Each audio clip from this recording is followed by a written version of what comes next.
Hello everyone, welcome back to Pharma E-Class. I am Anindya Goswami and in our subject Pharmaceutics 1, today we'll start with our chapter that is History of the Profession of Pharmacy in India which is in Unit 1. तो कोई जैसे मैंने पहले class में आपको बताया था introductory classes में कि इंडिया में फार्मेसी प्रोफेशन कहाँ से आया और उसका हिस्ट्री एंड धीरे धीरे जो उसकी डेवलपमेंट है उस प्रोफेशन का, ये हमारा फर्स्ट टॉपिक रहेगा जो हम डिस्कस करेंगे। इसमें से कुछ इंपॉर्टेंट पॉइंट्स है जो मैंने बोर्ड में लिखा है और हमारे डिस्कशन में वो पॉइंट बार बार आएंगे, तो you can see what are the how the profession has developed and nowadays this is one of the important profession and widely practiced profession and quite an important heavy profession which is providing huge revenue for the industries. So pharmacy profession जिस स्वरूप में आज है उस स्वरूप में पहले नहीं था। तो उस हिस्ट्री अगर हम देखना चाहे तो हमको 1940 एक बहुत इंपॉर्टेंट ईयर है। That 1940 year is our benchmark. Why is 1940 our benchmark? Because we have to हमारे जो discussions रहेंगे that will be based on we'll try to reach 1940. So काफी साल हमको पीछे जाना पड़ेगा। तो the development of the profession of pharmacy was not entirely in India. It was in Greece, or the Greeks were the first patrons of the profession of pharmacy. धीरे धीरे other countries में भी वो था, लेकिन Greek word pharmakon that is PHRMAKON जिसका मतलब है drug. So the profession of pharmacy और the word pharmacy has come from the Greek word pharmakon meaning drug. तो in Greece the Greeks were the first patrons of this profession. उनके Greece में और Greeks जो people थे they were first to practise this profession और धीरे धीरे वो अरब कंट्रीज में भी उस समय काफी हद तक वो प्रोफेशन आया था.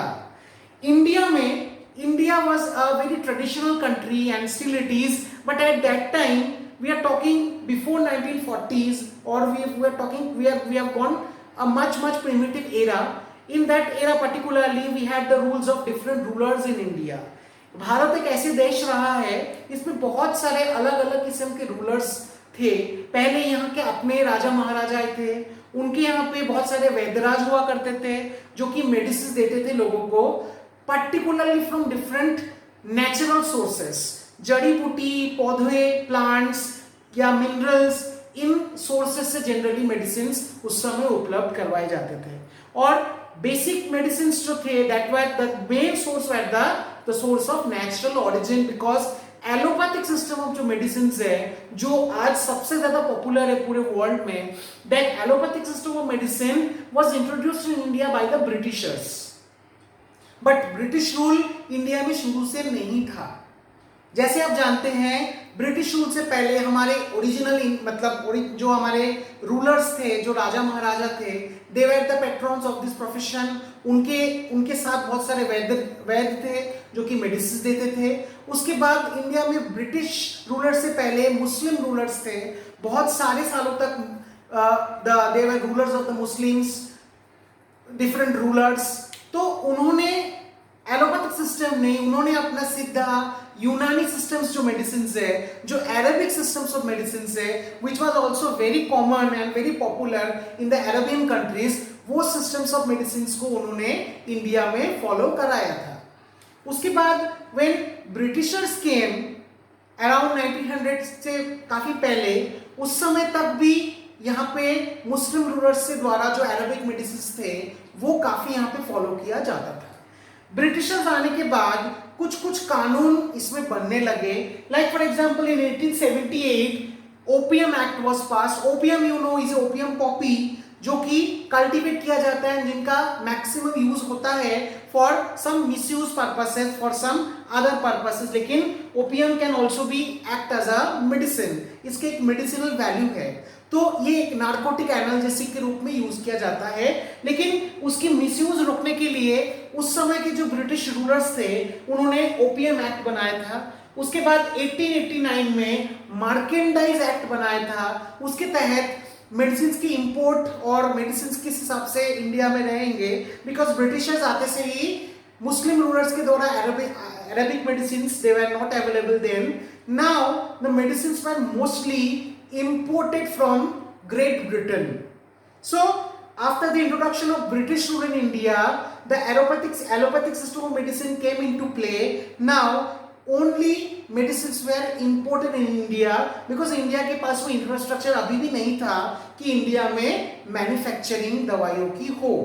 So इसके बाद 1898 में there was sea customs act. आप जानते थे उस समय एरोप्लेन इस टाइप के जो businesses moved थे, that was not very common, but the business was supposed to be done through sea route.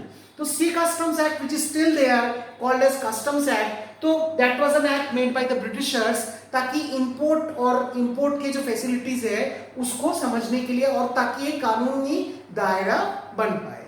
तो imported medicines constantly यूरोप से 1940s और 1900 तक constantly ये चलता रहा.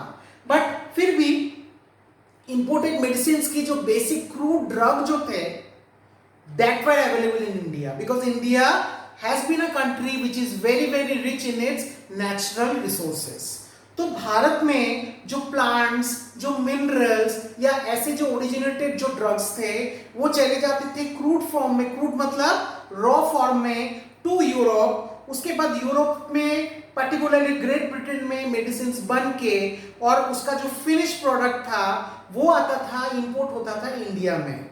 लेकिन धीरे धीरे ये सिचुएशन भी बहुत ही वर्स होने लगे and markets were flooded with spurious, misbranded and substandard और एडल्टरेटेड मेडिकेशंस. मतलब जो मेडिसिन वहां पे रिजेक्टेड होते थे या बहुत ही खराब क्वालिटी के निकलते थे, धीरे धीरे ब्रिटिश रूल जब और यहाँ पक्का हुआ, after some years of British rule, those medicines were common in the Indian market. और वो मेडिसिन्स भी कुछ ही लोगों के जो थोड़े से इकोनॉमिकली साउंड थे, इकोनॉमिकली जो स्टेबल लोग थे, जिनके पास वो पैसा था कि वो मेडिसिन्स को खरीद पाए, उन तक ही वो मेडिसिन्स पहुंचते थे. And markets were flooded with these types of spurious, misbranded or not up to the mark medications, जिनसे लोगों की जो हेल्थ है that was constantly at risk.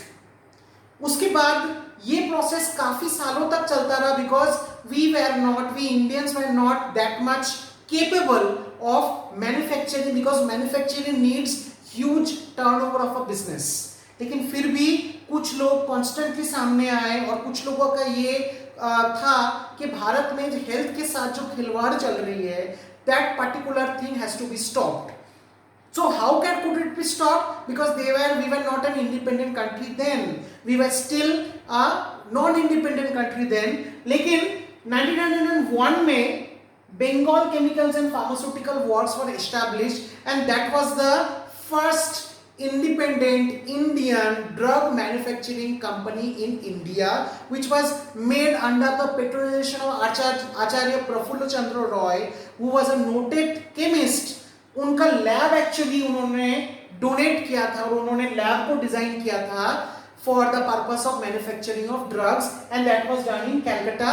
At that time Calcutta was the capital of British India. So 1901 में Acharya PC Ray was a noted scientist. उनका ये सोच था कि अगर हमारे देश में दवाई नहीं बनेंगे तो हमारे लोगों तक ये दवाई उपलब्ध नहीं करवा पाएंगे हम. उसके बाद 1903 में ड्रग फैक्ट्री, एक small drug factory under professor TK. Gajjar, उनकी निगरानी में lower Parel Bombay which is Mumbai now, उसमें लोअर परेल में एक ड्रग फैक्ट्री बना.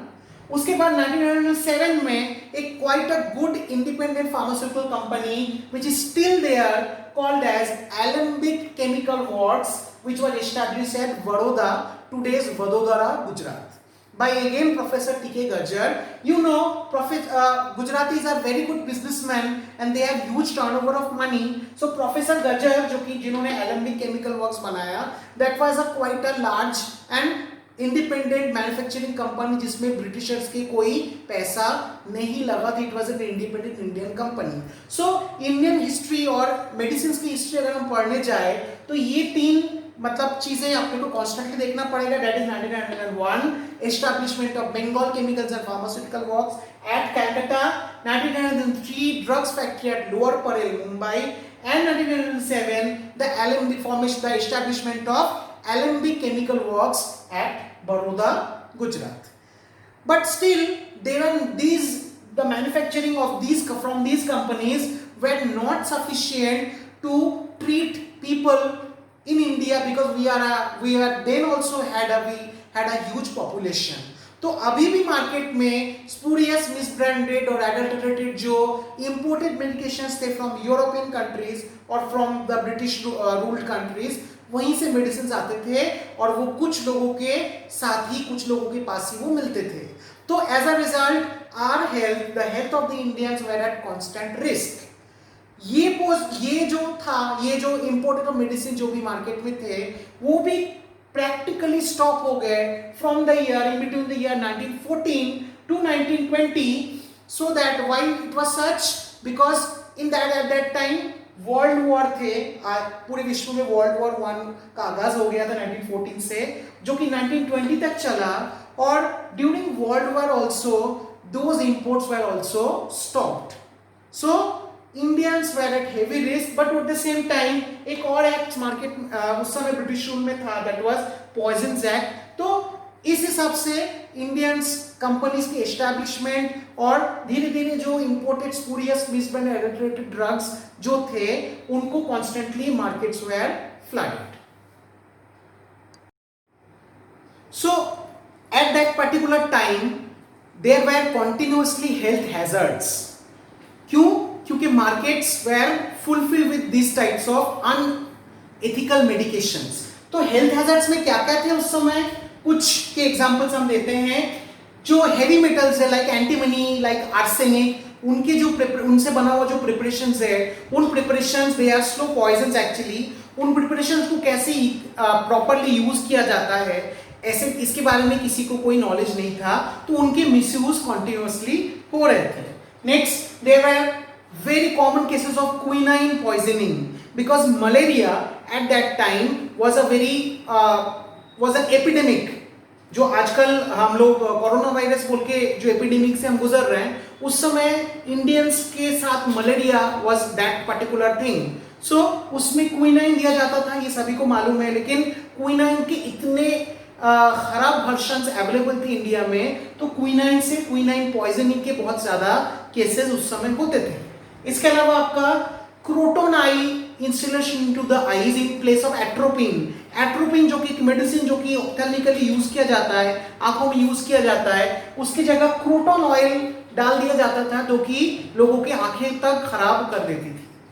इसके अलावा क्विनाइन की जगह पे चॉक पाउडर का इस्तेमाल होना, use of chalk powder in place of quinine, that was also an example of health hazard. इसके अलावा आपके different types of unethical or adulterated medication, they were also quite common.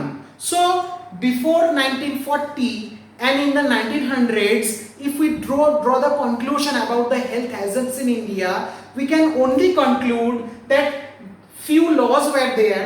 जैसे अभी मैंने कुछ पहले laws आपको बताया था, like Poisons Act, Sea Customs Act, Opium Act, and then Indian Merchandise Act. ये सारे ड्रग कहीं ना कहीं, ये सारे एक्ट्स और कानून, एक्ट मतलब rules, laws, they are somewhat related to drugs, but actually medicines की मैन्युफैक्चरिंग, मेडिसिन्स की सेलिंग, मेडिसिन्स की डिस्ट्रीब्यूशन, और ताकि प्रॉपर मेडिकेशंस लोगों तक उपलब्ध करवा पाए, ऐसा कोई भी कानून उस समय भी इंडिया में नहीं था.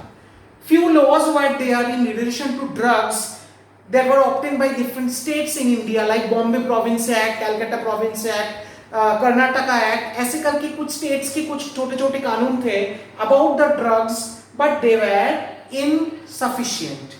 और markets were full of all sorts of useless and deleterious use of drugs, जो कि they were sold by unqualified persons. जिनके पास थोड़ा बहुत भी अमाउंट होता था मनी का, वो इस प्रोफेशन में आ जाते थे बिजनेस पर्पस से, और जिनके पास ये क्वालिफिकेशन अवेलेबल नहीं था, जो कि ये जानते होंगे कि किस मेडिसिन के किस बीमारी में यूज होता है. इसके अलावा there were no scientific standardization methods available to get to evaluate the drugs के ये standard methods available होंगे तो drugs उसी standard पे खड़े उतरेगा।